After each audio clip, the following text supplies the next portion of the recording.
Welcome to the Genius Factory. Enjoy the video. In this video, I will show how to connect MetaMask to a virtual protocol. First, make sure your MetaMask wallet is already installed as a browser extension and fully configured with your accounts.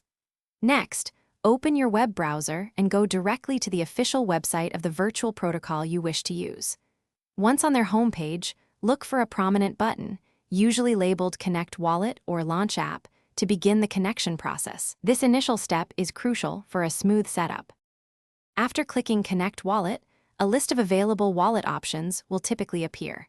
Select MetaMask from this list. Immediately, a MetaMask pop-up window will emerge, asking for your explicit permission to connect your wallet to the virtual protocol site.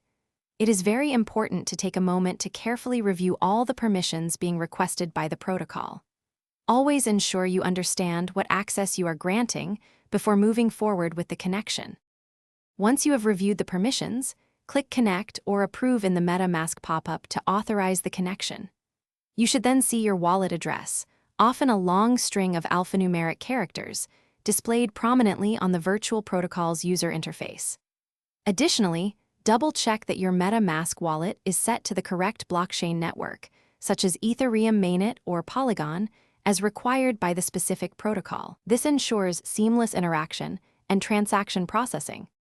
With your MetaMask wallet successfully connected, you are now ready to fully engage with all the features and functionalities offered by the virtual protocol. Remember, for security best practices, it is always wise to disconnect your wallet from the protocol once you have completed your tasks.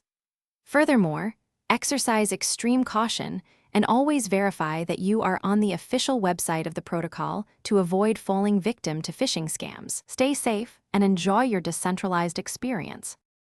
Thanks for watching. If you found this helpful, don't forget to like and subscribe.